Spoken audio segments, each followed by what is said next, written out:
बिस्मिल्लाहिर रहमानिर रहीम इन्नल हम्दुलिल्लाह वस्सलातु वस्सलामु अला रसूलिल्लाह अम्मा बाद अऊज़ु बिल्लाहि मिनश शैतानिर रजीम बिस्मिल्लाहिर रहमानिर रहीम कुल्लु नफ्सिन जाइकातुल मौत।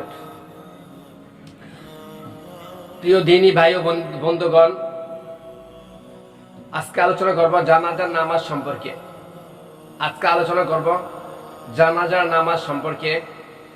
জানাজার নামাজ এমন একটি নামাজ যে নামাজ রুকু সেজদা নাই,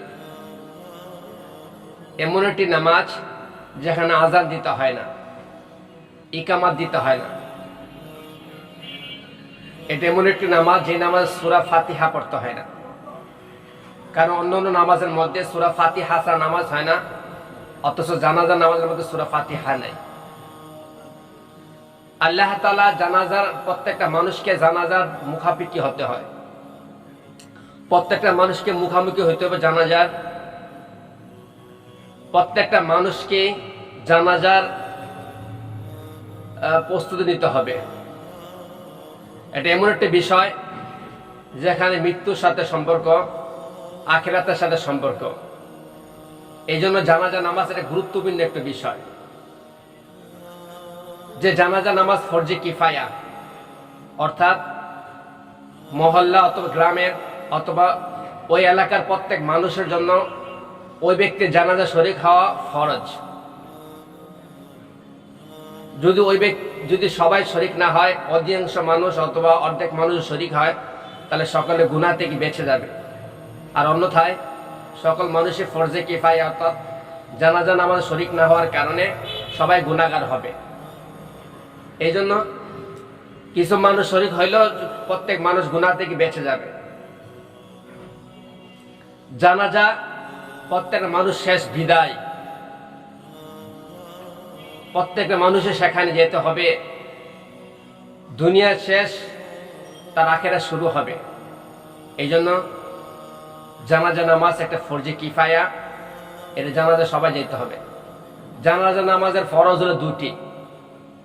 এক নম্বর হলো 4 তাকবীর দেওয়া, অর্থাৎ 4 বার আল্লাহু আকবার বলা, এটা হলো প্রথম ফরজ। দ্বিতীয় ফরজ হলো দাঁড়ায় নামাজ পড়া। জানাজা নামাজ দাঁড়ায় নামাজ পড়তে হয়, জানাজা বসে নামাজ পড়লে হয় না, অর্থাৎ দাঁড়িয়ে নামাজ পড়তে হবে। এই দুইটা হলো জানাজা নামাজের ফরজ। জানাজা নামাজের পড়ার সুন্নত হলো 3টি। এক নাম্বার, প্রথম তাকবীর দেওয়ার পর সানা পড়া।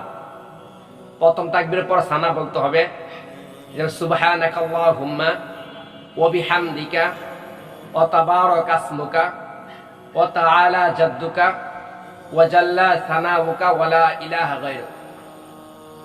আমরা সানা নামাজ যেরকম ভাবে পড়ি ওই সানাটাই, তবে লাস্ট শেষের দিকে ওয়া জাল্লা সানাউকা এটা লাগাইতে হয়। এটা জানাজা নামাজের হলো সুন্নাত। 2 নাম্বার হলো সুন্নত হলো যে তাকবীর সানা পড়ার পরে দ্বিতীয় তাকবীরে দুরূদ শরীফ পড়তে হয়। দুরূদ শরীফ হলো আল্লাহুম্মা সাল্লি আলা মুহাম্মদ ওয়া আলা আলি মুহাম্মদ কামা সাল্লাইতা আলা ইব্রাহিম ওয়া আলা আলি ইব্রাহিম ইন্নাকা হামিদুম মাজিদ। আল্লাহুম্মা বারিক আলা মুহাম্মদ ওয়া আলা আলি মুহাম্মদ কামা বারাকতা আলা ইব্রাহিম ওয়া আলা আলি ইব্রাহিম ইন্নাকা হামিদুম মাজিদ। এই দোয়াটা পড়তে হয়। তৃতীয় তাকবীর দেওয়ার পর একটা দোয়া আছে, দোয়াটা পড়তে হয়। মানে মাইয়াতের জন্য, মানে যে ব্যক্তি মৃত্যুবরণ করছে তার জন্য দোয়া পড়তে হয়।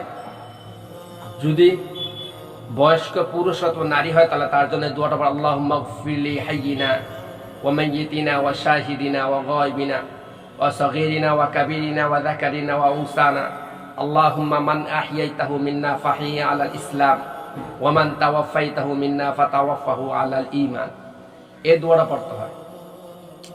আর যদি মায়াত নাবালিগ বাচ্চা হয় তাহলে এই দোয়া পড়তে হয়, আল্লাহুম্মা জাআল হুলানা ফারতান ওয়া জাআল হুলানা আজরান ওয়া যুকরান ওয়া জাআল হুলানা শাফিআন ওয়া মুশাফিআ।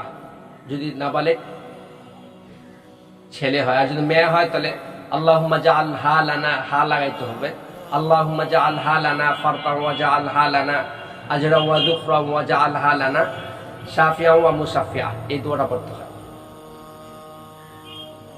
তারপর চতুর্থ তাকবীরে সালাম ফিরাইতে হয়। ডান দিকে আসসালামু আলাইকুম বলে সালাম ফিরাইতে হয়, তার বাম দিকে আসসালামু আলাইকুম করে সালাম ফিরাইতে হয়। এটা হলো জানাজার নামাজের নিয়ম। এইভাবে জানাজা নামাজ পড়তে হয়। আর জানাজা নামাজ যখন দাঁড়াবে তখন ইমাম সাহেব মৃত্যু ব্যক্তির মানে জানাজা যার জন্য পড়ানো হবে মাইয়াতের বুক বরাবর বক্ষ বরাবর দাঁড়াবে, দাঁড়িয়ে তারপর নামাজ পড়াবে। যখন জানাজা নামাজ শেষ হয়ে যাবে তো সাথে সাথে তাড়াতাড়ি করে তাকে দাফন করে ফেলবে। দাফনের নিয়ম তো জানা আছে সবারই, যত জানা নাই শিখে নিব। তারপর দোয়া পড়তে হবে, তারপরে শেষ জানাজা নামাজ এইভাবে পড়তে হয়। আল্লাহ পাক রব্বুল আলামিন আমাদের সকলকে সুন্নত তরিকে আল্লাহ তাআলা জানাজা নামাজ পড়ার তৌফিক দান করুন। ওয়া আখিরু দাওয়ানা আলহামদুলিল্লাহি রাব্বিল আলামিন।